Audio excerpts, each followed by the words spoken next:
しておいてあげます。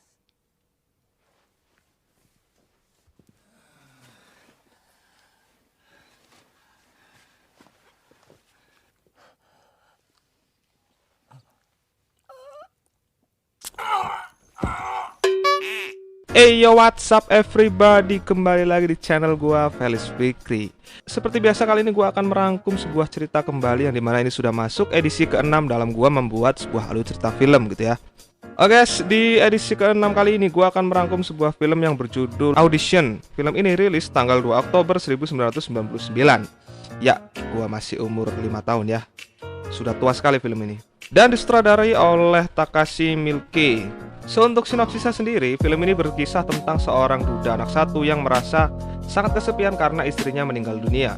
Dia pun membuat sebuah audisi calon istri dengan kedok mencari artis baru buat sebuah proyek film untuk perusahaan promotor musiknya gitu ya. Di saat pengumpulan data-data pendaftar, ia tertarik dengan seorang gadis berambut panjang yang cantik. Namun seiring berjalannya waktu, banyak keanehan yang muncul. Ternyata gadis tersebut adalah seorang psikopat. Bagaimana kelanjutan kisahnya? Yuk kita masuk ke alur ceritanya guys. Oke, seperti biasa sebelum lanjut ada baiknya untuk like, comment, dan subscribe terlebih dahulu supaya channel gua ramai dan supaya gua bersemangat dalam membuat video gitu ya. So, jika sudah, kita mulai ke alur ceritanya dan kita mulai intronya dulu guys.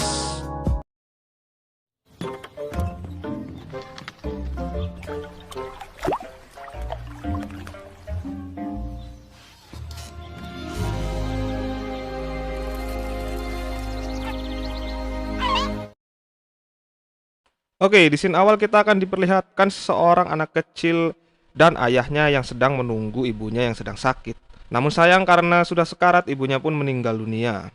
Lalu tibalah 7 tahun kemudian, anak itu sekarang sudah besar. Terlihat mereka sedang memancing. Sang ayah bernama Aoyama dan sang anak bernama Ryo. Lalu mereka pun pulang untuk memakan hasil pancingannya. Ryo juga memiliki anjing yang bernama Gang. Ryo menyarankan ayahnya untuk menikah lagi karena dirasa sudah terlalu lama ayahnya sendiri. Keesokan harinya, sang ayah pergi ke tempat kerjanya. Dia bekerja di sebuah perusahaan promotor musik dan biasa mencari bakat-bakat artis. Selepas pekerjaannya, dia bertemu dengan temannya yang bernama Yoshikawa. Dia merupakan rekan kerja Aoyama yang biasa mengurusi perfilman.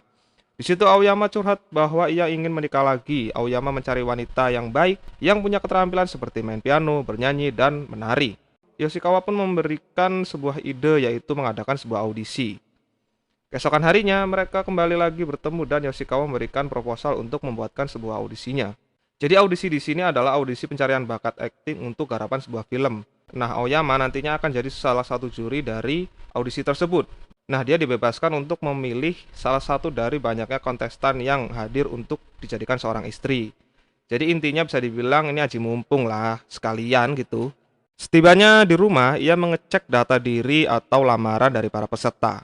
Ia disuruh menseleksi untuk dipilih 30 orang saja yang akan mengikuti audisi.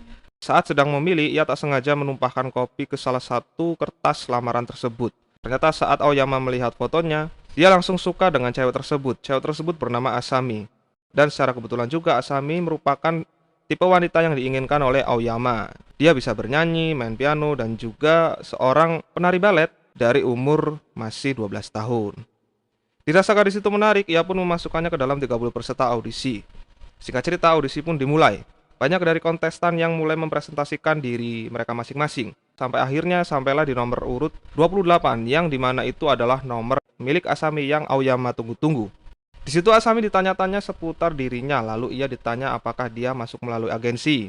Asami pun menjawab tidak, dirinya masuk dan ikut audisi ini melalui seorang yang bekerja di perusahaan rekaman yang bernama Ashi Record. Seorang tersebut bernama Shibata, dia merupakan direktur dari perusahaan tersebut. Asami juga memberitahu bahwa dirinya bekerja 3 minggu sekali di sebuah bar di Ginza, yang merupakan milik temannya yang pernah satu kelas pada saat sekolah musik dulu. Aoyama pun bertanya kepadanya tentang balet. Aoyama bertanya soal luka yang di pinggulnya. Ternyata Aoyama sudah mulai suka dengan Asami. Dia terkesan pada kehidupan Asami yang dirinya baca saat membaca surat lamaran Asami. Setelah itu wawancara pun selesai. Di sini Yoshikawa memiliki perasaan yang tidak enak terhadap diri Asami. Namun karena Aoyama sudah jatuh cinta, ia pun menghiraukan prasangka Yoshikawa. Malam harinya, ia pun yang masih penasaran akhirnya menelpon Asami. Ia mengajak Asami untuk bertemu. Asami pun setuju dan itu membuatnya senang. Lalu tak lama berselang, Yoshikawa menelpon dan memberitahu bahwa direktur yang bernama Shibata itu tidak pernah ada di perusahaan AC Record. Orang yang bernama Shibata itu sudah menghilang 1 tahun setengah. Di sini kecurigaan Yoshikawa masih tidak digubris. Nampaknya cinta sudah membutakan segalanya gitu ya. So, laki-laki memang kalau sudah melihat produk unggulan, pasti ya kayak gitu guys. Pusing pala bapakku ini. Oke lanjut. Keesokan harinya mereka bertemu dan mengobrol. Aoyama menanyakan tentang Shibata ke Asami. Kenapa Shibata tidak ada di perusahaan AC Record tersebut? Lalu Asami pun menjelaskan bahwa sebenarnya ia hanyalah mengarang saja dan ia pun juga tidak pernah bertemu dengan yang namanya Shibata. Ia melakukan hal tersebut agar bisa diterima di dalam audisi. Setelah itu mereka pun pulang. Aoyama bertemu kembali dengan Yoshikawa. Di situ Yoshikawa masih menasehati Aoyama bahwa ada yang tidak beres dengan Asami. Namun Aoyama tetap bersikeras ingin menjadikannya istri dan dia juga sudah tidak memperdulikan proyek filmnya tersebut. Yang terpenting bagi dirinya adalah bisa dekat dengan Asami. Singkat cerita, mereka kembali bertemu setelah janjian lewat telepon. Di situ Asami mengungkapkan kerinduannya kepada Aoyama. Aoyama juga menanyakan seputar keluarga Asami dan apakah dirinya masih bekerja di bar. Lalu Aoyama juga jujur bahwa film yang akan diikuti oleh Asami sepertinya akan gagal produksi atau tidak jadi karena pihak sponsor tidak mau bekerja sama. Tetapi Asami tidak kecewa akan hal tersebut. Yang terpenting baginya sudah bisa kenal dengan Aoyama, dia sudah senang. Ada apa cewek kayak gini? Cantik, agresif pula. Sapa batangannya nggak mau ya kan? Tapi jangan senang dulu kamu Aoyama. Mentang-mentang mau dapat sawah sepetak, udah kembang kempis aja kamu ya. Kamu nggak tahu siapa Asami sebenarnya? Dasar om-om. Oke lanjut yuk. Setelah itu mereka pun pulang. Aoyama pun curhat dengan anaknya si Ryo. Ryo pun yang mendengar ayahnya sudah punya pacar, ia pun ikut senang.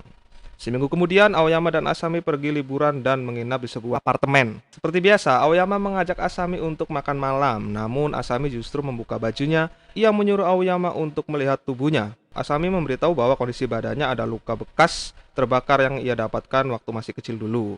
Asami meminta Aoyama untuk mencintainya apa adanya dan hanya dirinya saja yang Aoyama cintai. Aoyama yang sudah melihat sawah sepetak hanya menjawab iya dan bisa dipastikan adegan film biru pun dimulai guys.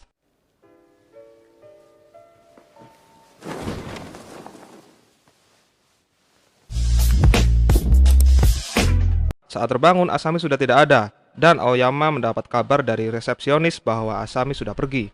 Mengetahui hal tersebut, Aoyama menceritakan hal ini kepada Yoshikawa dan meminta bantuan kepadanya untuk mencari Asami. Namun Yoshikawa tidak mau membantunya, justru ia meminta agar melupakan Asami karena menurutnya Asami adalah perempuan yang aneh. Mendengar hal itu, Aoyama pun memutuskan untuk mencarinya sendiri dan tidak akan pernah minta bantuan Yoshikawa lagi. Oke, pencarian Aoyama dimulai dengan mendatangi Shimada Ballet Studio, tempat di mana Asami belajar balet dahulu. Sesampainya di sana, ia menemukan seseorang yang bernama Shimada. Ia adalah pemilik tempat balet tersebut. Lalu Aoyama pun bertanya tentang Asami kepada Shimada. Tapi justru Shimada menyuruhnya untuk pulang. Lalu Shimada membayangkan masa lalunya bersama Asami. Ternyata Shimada adalah orang yang melukai tubuh Asami waktu Asami masih kecil dulu. Setelah itu Aoyama melanjutkan pencariannya ke sebuah bar, tempat di mana Asami kerja. Sesampainya di sana ia bertemu dengan orang yang tinggal di dekat bar itu. Ternyata bar tersebut sudah tutup selama 1 tahun yang lalu. Orang itu juga bilang bahwa pemilik bar tersebut sudah mati dibunuh. Aoyama juga bertanya tentang Asami, tapi orang tersebut tidak tahu soal Asami. Lalu Aoyama bertanya apa penyebab si pemilik terbunuh. Orang itu menjelaskan ia dibunuh karena punya hubungan dengan seorang direktur perusahaan rekaman. Dia dibunuh dengan cara dimutilasi. Sampai sini sudah mulai paham ya siapa yang membunuh pemilik bar dan hilangnya Shibata yang pernah menjadi direktur di AC Record. Sebentar lagi ya sudah terjawab sih. Mestinya sampai sini kalian udah paham gitu. Lanjut. Malam harinya Aoyama kembali ke rumahnya. Ryo menelpon dirinya bahwa ia akan menginap di rumah temannya. Seperti biasa Aoyama minum bir yang biasa ia minum, tapi ternyata bir tersebut sudah diberi obat yang bisa melumpuhkan tubuh seseorang. Dan faktanya Asami pada saat kecil dahulu ia sering disiksa oleh paman dan bibinya. Ia juga mendapat siksaan dari ayah tirinya. Itulah yang membuat dirinya menjadi seorang psikopat. Dia juga memiliki penyakit kecemburuan yang berlebih, yang dimana jika dia dekat dengan seseorang, orang tersebut harus sayangnya kepada dirinya saja. Itu sebabnya ia membunuh temannya yang memiliki bar karena ia berselingkuh dengan Shibata, yang pada waktu itu statusnya masih pacar Asami. Asami juga mengurung ayah tirinya di sebuah ruangan dan ia juga yang membunuh pelatih baletnya yang dulu juga pernah menyiksanya. Oke, serem banget ya, cantik-cantik sedeng lagi. Aduh, hati-hati guys, psikopat berada di mana-mana. Setelah meracuni Aoyama dan membunuh anjing dari Aoyama, Asami mulai untuk mencincang tubuh Aoyama atau menyiksanya ya. Sebentar, bagi yang bingung kenapa Asami bisa tiba-tiba sudah ada di rumah Aoyama. Jadi sewaktu Aoyama mencari Asami, Asami itu justru sudah menggambar situasi dari rumah Aoyama. Nah, kondisi rumahnya yang sekarang kan kosong tuh. Anaknya pergi, pembantunya juga sudah pulang, makanya dia bisa masuk. Oke, penyiksaan dimulai dengan menyuntikkan lidah Aoyama agar tidak bisa bicara. Lalu kemudian ia menyuntikkan jarum ke tubuh Aoyama. Di adegan ini, sifat psikopat benar-benar terlihat di wajah Asami. Gua yang lihat aja gak kuat, boy. Bisa ada orang kayak gini ya, pusing pala bapakku ini. Dan lebih parahnya lagi, setelah itu dia memotong kaki Aoyama dengan kawat. Bayangkan. Dan itu membuatnya sangat senang. Udah sarap bener ini orang ini ya. Gila memang. Lalu saat sedang memotong kaki kanan Aoyama, tiba-tiba Ryo pulang. Ia tidak jadi menginap di rumah temannya. Mendengar hal itu, Asami pun mengambil obat tidur yang sudah ia kemas dalam bentuk cairan semprot seperti parfum untuk menyerang Ryo. Asami yang mulai menyerang Ryo dengan semprotannya, Ryo pun menghindar. Dan saat sudah terpojok, Ryo pun menendang Asami hingga ia tidak bisa berdiri kembali. Lalu Ryo pun menelpon polisi dan film pun selesai. Ending yang menyebalkan. Gimana cuy filmnya? Keren atau enggak? Kalau menurut gua sih ya ini biasa banget sih ya. Karena adegan psikopatnya juga tuh jarang sekali gitu, adegan pembunuhannya. Mungkin karena ini film lama ya, mungkin sih. Mungkin karena ini film lama jadi ya biasa aja gitu. Belum se-hype yang sekarang. Dan kalau lu nonton filmnya juga pasti bisa gua pastikan lu pasti akan kebingungan gitu ya, karena alurnya itu muter-muter guys, nggak jelas. Ini aja gua sudah berulang kali menontonnya masih ada plot yang menurut gua itu nggak bisa gua jelasin gitu ya. So ya jika gua ada kesalahan atau kekurangan ya silahkan ditambahin lah, karena memang film ini muter-muter gitu ya. Silahkan ditambahkan di kolom komentar gitu, oke? So pelajaran yang bisa diambil dari film ini adalah hati-hatilah dengan psikopat cuy, karena yang terlihat cakep belum tentu aslinya cakep gitu. Jadi berhati-hatilah. Apa sih? Oke guys, sekian dulu untuk pembahasan kali ini. Kalau kalian suka dengan video seperti ini, jangan lupa untuk di like, comment, and subscribe supaya channel gua rame dan supaya gua bersemangat dalam membuat alur cerita video gitu ya. So yang jelas gua bisa menghibur kalian lah intinya gitu. Oke guys, thanks for watching. See you the next video. Peace always and see you again.